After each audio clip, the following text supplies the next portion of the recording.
Assalamualaikum warahmatullahi wabarakatuh. Saudaraku sebangsa dan setanah air dimanapun Anda berada, salam Indonesia Raya, salam Nusantara. Masih bersama MNZ Video. Saudaraku semuanya, ada sebuah nasihat yang luar biasa dari Gus Mus atau Kiai Haji Mustafa Bisri Rembang untuk para pencaci, untuk para pembenci, untuk para penghujat, untuk para yang menggunakan agama ini sebagai tameng untuk kepentingan mereka, begitu. Jadi saudaraku sebangsa dan setanah air dimanapun Anda berada, gak usah lama-lama, pokoknya kita dengarkan bersama-sama, jangan sampai di skip supaya kita mengerti, paham benar apa yang dinasihatkan oleh Kiai Haji Mustafa Bisri. Ini dia videonya. Kanjeng Nabi itu sampean nggak kenal Kanjeng Nabi. Kanjeng Nabi itu jangankan mau bicara, nggak bicara itu sudah mengajak. Nggak bicara itu mengajak Kanjeng Nabi itu, menarik. Orang selalu ingin dekat dengan beliau. Itu saja tidak bisa mengislamkan Abu Lahab. Kanjeng Nabi yang begitu indah wajahnya, begitu indah perkataannya, begitu fasih pengendikannya semuanya, itu tidak bisa mengimankan Abu Lahab. Kok sekarang malah kamu ajak dengan membentak-bentak, dengan menjahanam-jahanamkan, meneraka-nerakakan, menista-nistakan, membid'ah-bid'ahkan, tambah lari. Orang sekarang lari. Ini orang NU harus bangkit ini. Orang NU jangan tidur aja. Jadi kita bersyukur kita ikut kiai-kiai itu. Kenapa kita bersyukur? Karena kiai-kiai itu mempunyai sanad yang muttasil. Sekarang banyak orang yang gagah-gagah mengatakan Rasulullah Shallallahu Alaihi Wasallam telah bersabda, innamal a'malu binniyat, saudara-saudara, bahwa yang penting adalah innamalnya. Kayak Kanjeng Rasul itu tetangganya saja. Rasulullah berkata, dengar kapan kamu? Tapi sampean sendiri kan juga pernah mengatakan itu dawuhnya Rasulullah, innamal a'malu binniyat. Ya tapi kalau saya nanti dihisab saya bisa jawab, kamu kok bisa mengatakan bahwa innamal amalu ini dawuhnya Rasulullah Shallallahu Alaihi Wasallam dari mana? Kamu 15 abad. Saya bilang, saya mendengar ini dari ayah saya, dari guru saya Kiai Bisri Mustafa, dari guru saya Kiai Ali Maksum, dari guru saya Kiai Makhrus Ali, dari guru saya Kiai Marzuki, dari guru saya Syekh Yasin Al-Fadani, dari guru saya Syekh Abdul Halim Mahmud. Tanyakan sendiri sana, malah. Ayah saya ditanya, guru saya ditanya, dari mana kamu bisa mengatakan bahwa ini dawuhnya Rasulullah Shallallahu Alaihi Wasallam? Kamu beritahukan kepada Mustafa. Beliau akan jawab, ini saya dari guru saya, Syekh Umar Hamdan.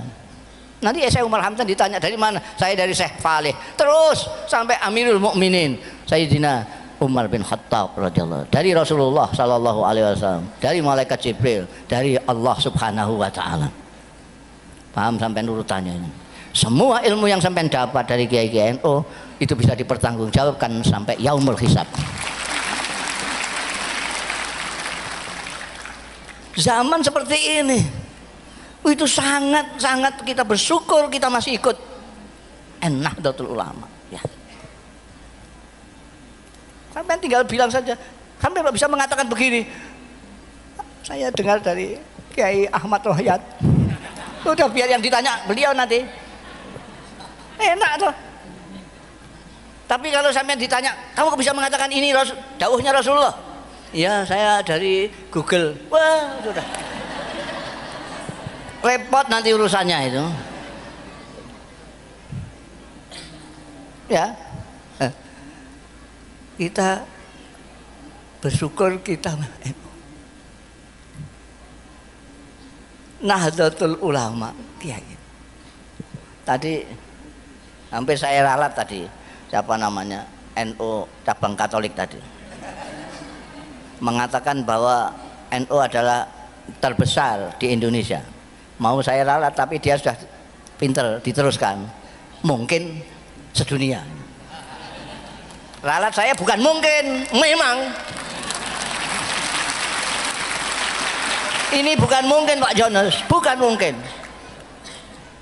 Tahun 89 saya ditakdirkan ikut Gus Dur sama Kiai Sahal Mahfud mendapat undangan dari Darul Ifta. Darul Ifta itu suatu badan non departemental tapi langsung di bawah Raja Saudi. Waktu itu kepalanya adalah kepalanya Wahabi Saudi, Syekh bin Baz. Saya itu karena tulisan saya bagus, tulisan Arab saya itu bagus. Saya gelandangan suka dolan-dolan, kalau ke Jakarta mampir ke PB gitu. Betulan Kiai Sahal, Kiai Abdurrahman Wahid, Dr. Fahmi, Saifuddin, Allah yarhamhum, mereka semua sedang ada. Mereka sedang bicarakan undangan dari Saudi. Wah ini ada Gus Mus, ada Gus Mus. Saya waktu itu gelandangan biasa lah, nggak jadi apa-apa. Oh ini ada Gus Mus, kebetulan tulisannya bagus ini. Suruh nulis balasan. Saya nulis surat balasan bahwa kita berterima kasih sudah diundang. Insya Allah akan kita bicarakan, nanti kita akan datang. Itu yang nulis saya. Ketika dapat undangan dari atase agama itu bukan di bawah Deparlu sana, tapi di bawah Darul Ifta ini. Ketika datang di sana, saya diajak sama Kiai Sahal, sama Gus Dur, sama Dr. Fahmi ini. Loh kok saya ikut ngapain? Loh nanti kalau ada yang harus ditulis-tulis lagi kan, biar tulisannya sama dengan yang masuk akal juga itu ya. Saya ikut sana, ternyata di sana itu hanya untuk menulis siapa-siapa yang akan berangkat. Terus ditulis saja Syekh Muhammad Ahmad Sahal Mahfud, Syekh Abdurrahman Wahid, Dr. Fahmi Saifuddin Zuhri. Ini siapa ini? Saya belum jawab, saya tidak ikut-ikut. Sudah dijawab sama Gus Dur. Ini Mustafa Bisri. Jadi saya ikut ke bawah. Itu saya diterbangkan takdir itu namanya. Bukan lah kan di sana itu kan resmi, terima pejabat-pejabat sana itu. Saya bilang sama Gus Dur ini, terus saya nanti itu gimana sampai mengenalkan diri sampean ketua NU. Ini Kiai Sahal Rois, ini wakil ketua NU. Lah sampean nanti kalau mengenalkan saya apa? Ya kamu juru bicara gitu.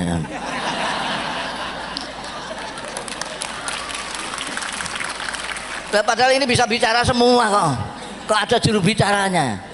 Ya tapi yang penting kan saya bisa ke Saudi Arabia, bisa ke Mekah, sudah seneng saya.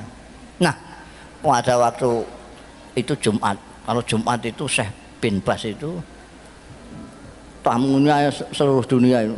Dia punya ruang tamu panjang sekali, isinya kursi tok ya, untuk udah ngaji sebentar, ngaji ya, tafsir, ada yang baca Quran, terus dia nerangkan sebentar, terus menemuin ini dari Eritania, ini dari ini, semua ditemui satu persatu, delegasi tamu itu. Kita tidak, dari Indonesia kok enggak sendiri. Wah saya sudah mau protes sebagai juru bicara ini. Tapi dipegangi sama Dr. Fahmi, tidak usah lah, biar beliau sudah masuk ke ruang istirahat. Begitu masuk ruang istirahat, ada sekretarisnya keluar. Tamu yang dari Indonesia mana? Wah, ternyata kita diterima di ruang istirahat beliau. Beliau begini, sudah tiduran gini. Begitu kita datang, ini dari NU ya. Nah. Terus tanya, itu berapa anggotanya Nahdlatul Ulama itu berapa? Tidak ada yang jawab. Mungkin ini nunggu juru bicara. Saya langsung jawab saya, karena noleh ke saya bilang 50 miliun ya Syekh. Saya bilang 50 juta. Itu saya karang aja waktu itu. Belum ada penelitian seperti sekarang. Survei yang terakhir itu tadi yang disebutkan 90. Itu yang survei itu. Dulu saya mengatakan 50 juta perkiraan. Dia langsung jinggal dari tiduran gitu. 50 miliun. Dia kaget. Itu 2 kali lipat lebih, 2 kali lipat lebih penduduk Saudi Arabia.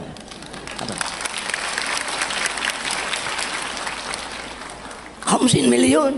Melihat dia kaget, saya terus ndadi kok bahasa sini. Saya menjadi-jadilah gitu, senengnya saya itu. Bal aksal min dzalik ya Syekh. Malah mungkin lebih saya ketemu. Masya Allah, tabarakallah.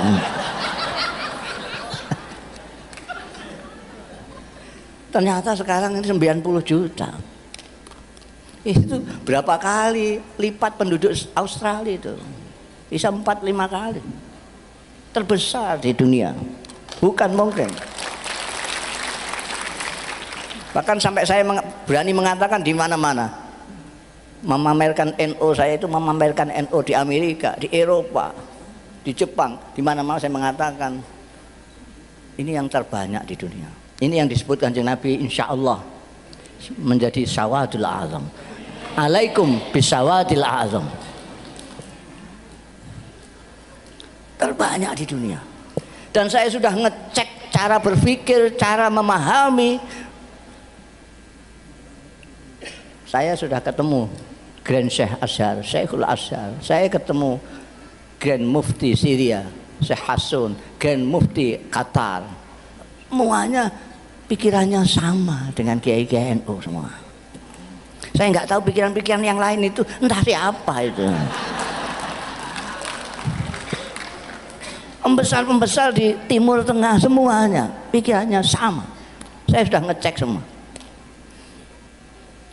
Semuanya seperti kita, ahli sunnah wal tawassut wal i'tidal. Maka sekarang ini di dunia sedang mencari NU untuk dijadikan guru bagi perdamaian dunia.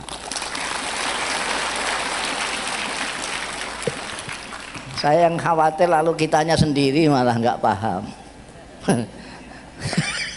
Jadi orang mau jadikan sampean guru, sampean sendiri malah cari guru kemana-mana yang nggak jelas. La ilaha illallah. Sudah sampean mantap saja sama kiai-kiai sampean NU sudah. Itu punya jalur langsung bisa dipertanggungjawabkan ila yaumil kiamat. Kalau sampean punya ustadz lain, sampean tanya, sampean bisa nanggung saya nanti sampai yaumil hisab? Kalau iya, sampean silahkan ke sana. Kalau berani. Kalau kiai NU berani. Karena dia memang mempunyai sanad betul ke sana. Jadi kita perlu bersyukur, ini hak prerogatifnya Gusti Allah juga. Ada yang anaknya kiai tidak mau di NU, ada. Ada enggak? Ada, karena enggak dipilih sama Gusti. Jangan dikira, makanya saya minta supaya bersyukur menjadi umatnya Nabi Muhammad SAW, bersyukur jadi manusia dengan menjaga kemanusiaan, bersyukur menjadi umatnya Nabi Muhammad SAW dengan menjaga nilai-nilai dan ajarannya, menjadi NU juga menjaga ke-NU-anmu, ahli sunnah wal jamaah. Salah satu sikap dari NU makanya lain. Tadi kan bersemangat tadi. Ketua sampean itu kan. NU itu NKRI harga mati. Kenapa begitu? Lu karena apa namanya? Sampean nggak kenal. Hadratus Syekh Hasyim Asy'ari biasanya fotonya ada ini itu yang ini. Saya itu sudah agak lama menemukan dan sudah saya terjemahkan. Saya menemukan buku karangannya seorang penulis dan wartawan Arab yang pada waktu revolusi di Indonesia dia memang di Indonesia untuk mengcover jalannya revolusi di Indonesia. Dia punya buku dan saya menemukan buku itu yang dalam terbitan Kuwait berbahasa Arab. Judulnya menarik. Judulnya itu Al-Allamah Muhammad Hashim Asy'ari Wadi'u Labinati Istiqlali Indonesia. Itu terjemah harfiahnya adalah Maha Guru Muhammad Hashim Asy'ari, peletak batu pertama kemerdekaan Indonesia. Itu buku karangannya Said Asad Muhammad. Sudah saya terjemahkan, silahkan cari di toko-toko. Jadi ajaran dari kiai-kiai NU itu karena ikut mendirikan Nahdlatul Ulama, itu ikut mendirikan negara kita ini, maka orang NU itu saya selalu mengatakan adalah orang Indonesia yang beragama Islam, bukan orang Islam yang kebetulan di Indonesia. Orang NU itu bukan turis. Orang NU itu adalah orang Indonesia yang beragama Islam, bukan orang Islam yang kebetulan di Indonesia. Dulu ada namanya Asy'ari, ada namanya M-Top yang ngebom Indonesia. Mungkin masih bisa dimaklumi ya, karena dia bukan orang Indonesia. Jadi kalau Indonesia hancur dia nggak merasa rugi, nggak apa, dia bukan orang Indonesia. Tapi kalau sampean mau merusak Indonesia, wah, tak lawan kamu. Ini rumah kita bersama, harus kita jaga bersama. Jadi itu tadi sudah kita bersyukur karena manusia dengan menjaga kemanusiaan kita, bersyukur menjadi umatnya Nabi Muhammad Sallallahu Alaihi Wasallam dengan menjaga nilai dan ajarannya Nabi Muhammad Sallallahu Alaihi Wasallam, bersyukur menjadi orang NU dan melaksanakan ajaran-ajaran NU. Ada lagi satu lagi, belum jam 2. Satu lagi, kita bersyukur dengan hak prerogatifnya Allah Ta'ala, kita diciptakan menjadi bangsa Indonesia, menjadi orang Indonesia. Ini anugerah, ini anugerah. Banyak sekali orang-orang asing ke Indonesia ini, banyak yang minta warga negara, banyak sekali, banyak sekali. Lah kita yang jadi warga negara Indonesia kok nggak bersyukur gimana? Sampean tak tanya sekarang ibu-ibu ini, sampean yang paling jauh pergi kemana sampean? Jakarta? Sudah pernah Jakarta ya? Bandung, sudah. Surabaya pernah? Rembang pernah? Saya itu Timur Tengah sudah, Eropa sudah, Eropa itu mulai Jerman sampai Spanyol, Amerika sudah, Jepang sudah, Korea sudah, Hong Kong sudah, Taiwan sudah, mana-mana. Setiap kali saya di negara-negara itu yang teringat adalah Indonesia. Kenapa? Kenapa? Karena di sana itu tidak seperti di sini. Di negara-negara itu kalau panas kita tidak tahan panasnya, kalau dingin tidak tahan dinginnya. Di sini paling panas kemarin itu, paling panas itu 36. Kemarin itu saya lihat ketika panas sekali itu 36 derajat. Saya di Mesir pernah mengalami 50 derajat. Semua yang saya pegang panas sekali. Kalau naik bis pegangan ini panas, ini panas. 50 derajat. Kena angin panas. Kalau di sini panas, kita berlindung di bawah pohon sudah tidak panas. Di sana berlindung di mana saja, kalau asal kena anginnya, kena udaranya panas. Saya pada waktu itu jadi mahasiswa. Kalau mau tidur, ranjang ini saya siram pakai air, set, langsung tidur. Kalau tidak langsung tidur, mengembalikan timba dulu ke kamar mandi, ini panas lagi nanti. Kalau belajar itu kitab saya masukkan ke plastik, sini pancuran saya pancurkan, ambil gini. Kalau enggak bisa belajar ya. Kalau musim dingin, itu di sini paling dingin itu 20-26 derajat. Itu pada waktu saya di Jerman itu 6 derajat di bawah nol. Itu masih 6 derajat, ada yang 20 di bawah nol segala macam. Ini sudah keluar darah, selimutan itu keluar, jarinya sedikit gitu. Oh ini udah gemetaran sendirian. Di sini ya Allah. Saya di Mesir itu sama kawan-kawan nyewa lapangan sepak bola itu mahal sekali, hanya untuk seminggu sekali. Itu pun seringkali prei tidak boleh dipakai latihan sepak bola. Alasannya karena rumputnya sedang disirami.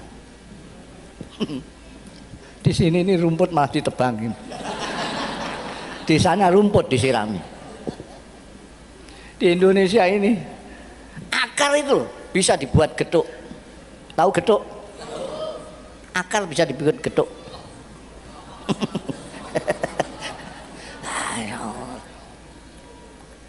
Indonesia ini dulu ada Grand Syekh, Syekhul Azhar itu ulama yang terbesar di Mesir.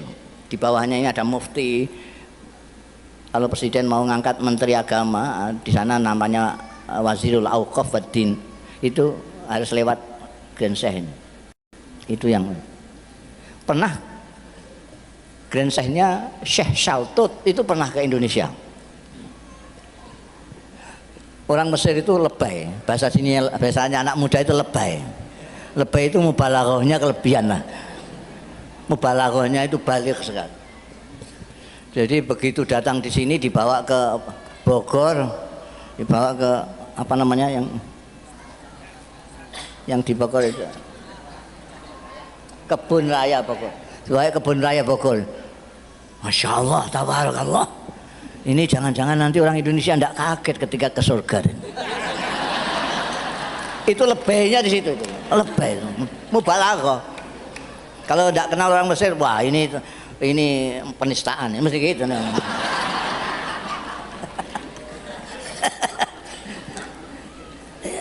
Masya Allah. Hadhihi qit'atun minal jannah. Indonesia hiya qit'atun minal jannah. Indonesia adalah sekelumit pecahan dari surga. Syekh Shaltut dari alamnya, dari udaranya, dari orang-orangnya. Dulu itu terkenal sekali orang Indonesia itu, di mana-mana dihormati karena apa? Karena keramah tamahannya. Di Indonesia tidak tidak kenal itu menegur kok. Dari mana Bu? Enggak kenal tapi negur. Di mana-mana enggak ada, Bu. Di kita ini negur. Sampai di Magelang sana itu, wah sudah dihampirkan, mari hampir. Nggak tahu belakangan ini kenapa. Kalau bahasa Jawanya kesambet, kesambet di sini ya. Entah kesambet apa itu. Sekarang kok tiba-tiba menjadi sangar begini orang Indonesia. Beragama saja itu, ya Allah, NU itu ikut Kanjeng Nabi mengajarkan Islam yang ramah. Kanjeng Nabi Muhammad SAW menyontohkan diri beliau. Kanjeng Nabi itu sampean nggak kenal Kanjeng Nabi. Kanjeng Nabi itu jangankan mau bicara, nggak bicara itu sudah mengajak. Nggak bicara itu mengajak Kanjeng Nabi itu, menarik. Orang selalu ingin dekat dengan beliau. Itu saja tidak bisa mengislamkan Abu Lahab. Kanjeng Nabi yang begitu indah wajahnya, begitu indah perkataannya, begitu fasih pengendikannya semuanya, itu tidak bisa mengimankan Abu Lahab. Kok sekarang malah kamu ajak dengan membentak-bentak, dengan menjahanam-jahanamkan, meneraka-nerakakan, menista-nistakan, membid'ah-bid'ahkan, tambah lari. Orang sekarang lari. Ini orang NU harus bangkit ini. Orang NU jangan tidur aja.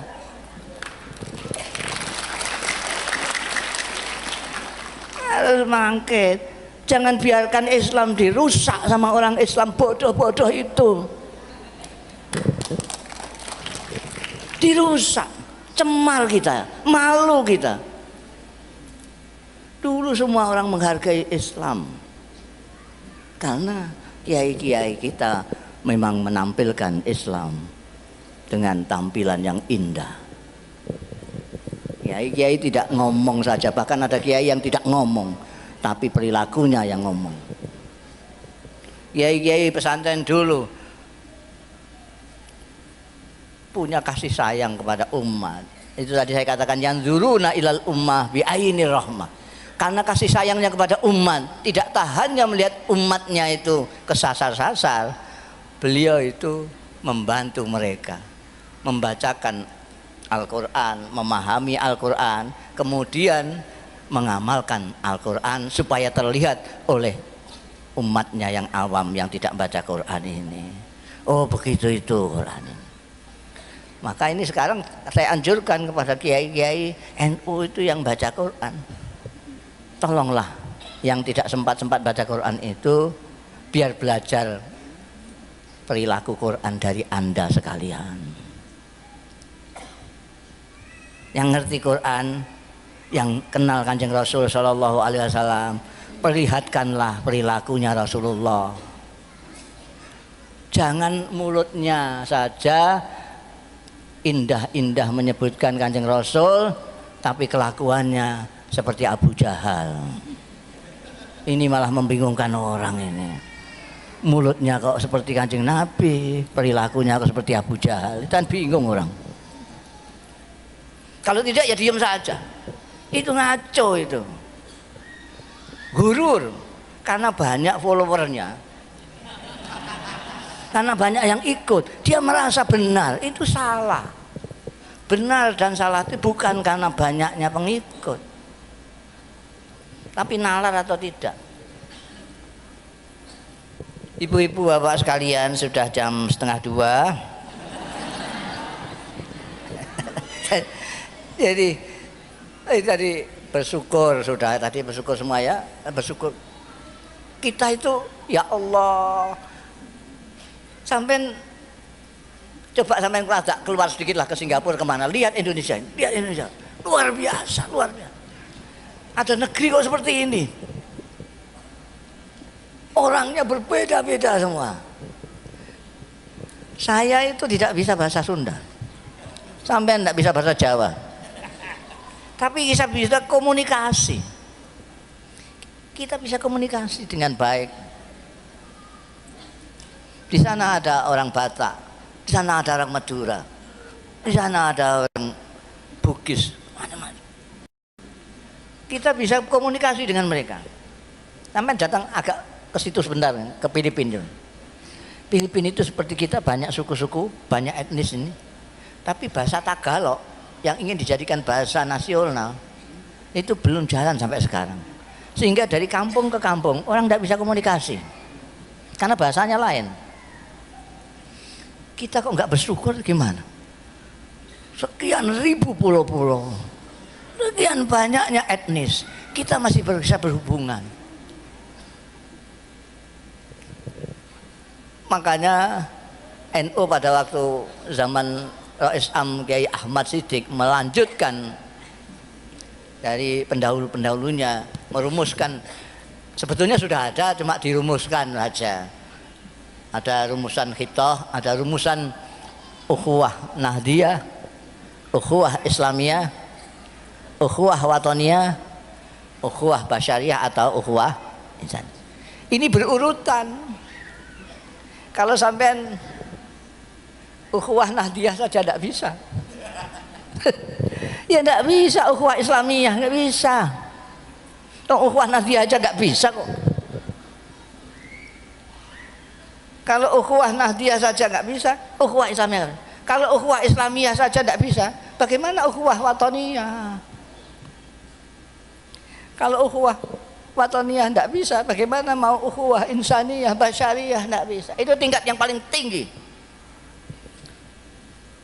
Dulu itu NU yainya bisa semua. Sisa-sisanya Laskar Pajang itu, Gus Dur itu tidak ada. Semuanya persaudaraannya manusia. Itu yang tertinggi. Kullukum min Adam, ma Adam min turab. Persaudaraan itu bisa dilaksanakan kalau bisa melewati ini. Persaudaraan Nahdiyah sudah, persaudaraan Islamiyah sudah, persaudaraan Watoniyah sudah, persaudaraan kemanusiaan. Kita manusia. Yang terakhir karena sudah 1:30. Jadi apa namanya, tetaplah antap saja Anda di NU Nahdlatul Ulama.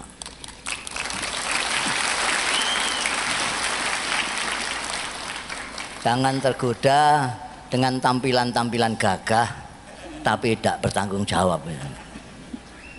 Kadang-kadang anak-anak sekarang itu senang dengan gagah. Wah, begitu gagah itu. Ayo kembali kepada Quran dan hadis. Kembali ke Quran dan hadis. Coba tunjukkan Quran, baca sampean paham apa enggak? Kelekep dia enggak bisa. Gayanya kembali ke Quran. Jangan ikut kiai, ikut Quran. Ini sombong sekali dan tidak punya rasa rahmah.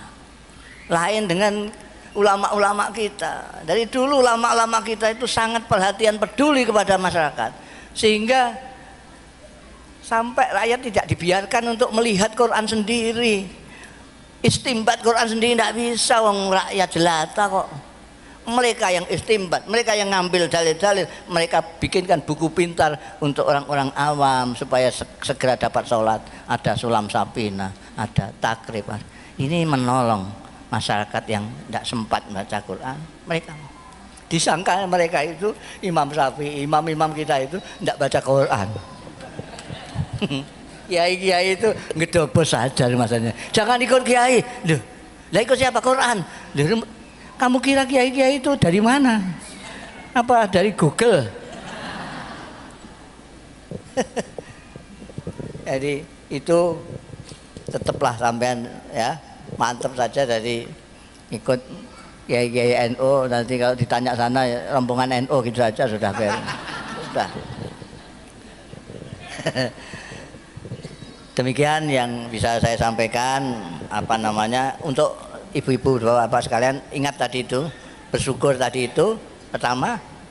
Kedua, di samping bersyukur jangan berlebih-lebihan. Ingat-ingat, jangan berlebihan. Kenapa masyarakat kita menjadi tidak manusia? Terus ada yang jadi cebong, ada yang jadi kampret, karena berlebih-lebihan. Keterlaluan berlebih-lebihannya itu sampai dibalik oleh Allah, tidak jadi manusia, jadi kampret sama cebong. Kenapa? Wong berkali-kali takbir, berkali-kali mengatakan Allah itu maha besar, tapi tidak tahu besarnya Tuhan seberapa. Nah, kalau Tuhan kok dibawa ke pilkada, itu kan tidak ngerti gedene Gusti Allah itu.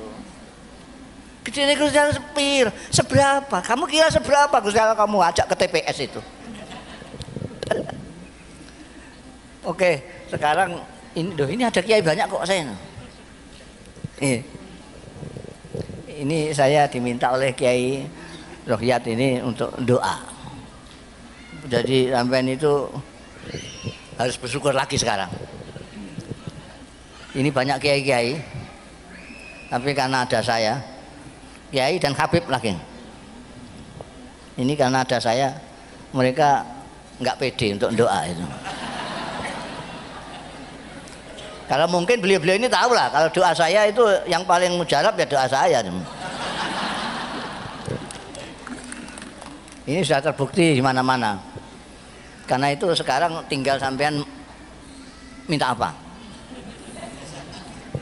Minta apa?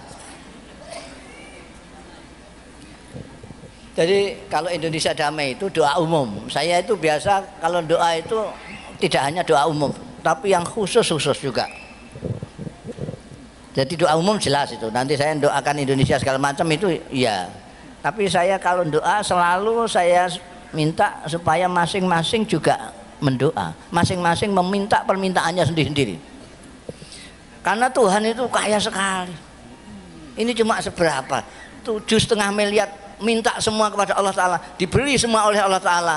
Kekayaan Allah tidak berkurang sama sekali, kecuali seperti halnya jarum sampai celupkan ke lautan, kamu angkat, yang basah-basah ini yang diberikan 7,5 miliar, dan kekayaannya Tuhan masih satu lautan itu, kaya sekali.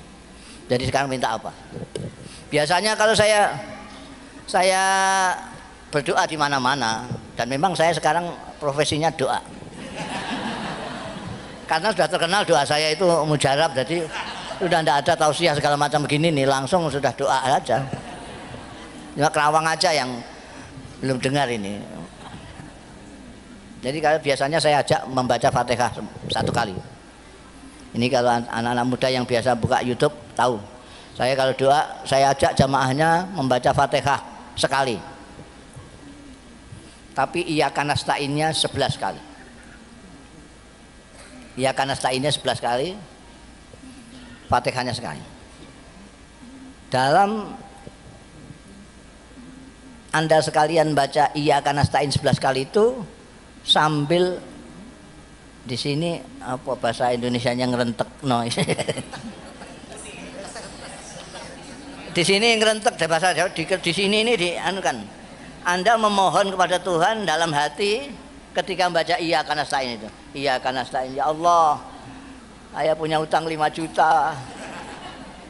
Mudah-mudahan segera lunas. Iyyaka nasta'in. Iyyaka nasta'in, ya Allah, saya kepengen punya rumah sendiri. Ini bertahun-tahun ikut mertua saja. Iyyaka nasta'in, ya Allah, saya ingin buka warung, mudah-mudahan warung saya laris. Itu Iyyaka nasta'in sambil permintaannya masing-masing. Sekian banyaknya kan tentu beda-beda lah permohonannya. Ini mumpung saya yang doa, sampai pergunakan kesempatan ini untuk memohon kepada Allah apa yang Anda paling inginkan saat ini. Iyyaka nasta'in, ya Allah, mudah-mudahan saya segera bisa naik haji, ya bangsa gitulah. Sudah ya? Paham ya? Itu. Kalau misalnya punya hutang, ya hutang yang 5 juta ke atas lah. 5 juta. Ini yang doa saya. Ya. Masa 100.000 aja saya yang doa. Kebesaran yang doa itu. Ya, kalau sudah mari kita. Pasti dikabulkan, pasti. Kok sampai tidak dikabulkan oleh Tuhan, itu kemungkinannya cuma 3. Kemungkinan pertama, Anda tidak percaya sama saya. Masa begitu doanya mandi, doa saya mujarab gak percaya. Ya mujarab betul. Kemungkinan yang kedua, itu permintaan sampean mustahil. Permintaan yang mustahil, misalnya ini kok kabar-kabarnya akan ada reshuffle menteri ya. Ini kalau diganti itu saya mudah-mudahan ya meskipun itu apa saja mungkin ya, tapi kan itu ya mustahil lah itu. Yang ketiga, permintaan sampean itu apa namanya kurang pas. Jadi Tuhan itu baik sekali dengan kita. Kalau doa kita itu tidak pas, karena kecenderungan kita kan doa asal minta saja, asal minta. Pernah suatu saat ada yang minta ke saya nyalon jadi kepala daerah. Sampean saya doa, saya ngamini sampean, apa saya yang doa? Ya saya yang doa saja Pak Kiai supaya diamini Pak Kiai. Doanya ini supaya jadi. Sungguh ini sampean yang doa, saya yang ngamini, bukan saya yang doa. Ya saya. Dia rupanya kepengen pas lah dengan keinginannya itu. Ya saya amini. Saya hanya ngamini tok itu. Itu mujarab mandi. langsung jadi. Tapi karena tidak menurut saya, menurut dia, doanya itu saya dengarkan kurang. Kalau saya doakan banyak sekali, calon presiden sampai calon lurah itu ke tempat saya itu banyak sekali. Tanyakan saja presidennya, karena gubernurnya sama lurahnya itu datang ke saya. Saya selalu mendoakan, saya tambahi, ya Allah, kalau manfaat mudah-mudahan jadi, kalau tidak mudah-mudahan tidak, gitu. Ini enggak, pokoknya jadi, betul jadi. Tapi 3 bulan tangkap KPK. Ada yang doanya itu kurang pas, oleh Allah itu kalau di bahasa Jawa dipremakno, apa dipremakno itu? Ini kasihan, dari kasihan ini dia sudah punya mobil, sudah punya sepeda motor, ini kok permintaannya dari dulu soal dunia saja dia minta, ndak minta sudah saya kasih. Loh sekarang pas Gusmus sendiri yang doanya mujarab, kok dia masih minta dunia lagi, kasihan. Nah itu dia saudaraku sebangsa dan setanah air dimanapun anda berada, ceramah dari atau nasihat dari Kiai Haji Mustafa Bisri yang sama-sama telah kita dengarkan bersama ya. Itulah, mudah-mudahan bermanfaat video kali ini. Tetap kita menjaga persatuan dan kesatuan bangsa Indonesia, tetap menjaga persaudaraan, tali persaudaraan sesama anak bangsa, tetap menjaga persaudaraan sesama muslim, karena al-muslim wal muslim. Semoga selamat dunia, selamat akhirat. Salam Indonesia Raya, salam Nusantara. Wassalamualaikum warahmatullahi wabarakatuh.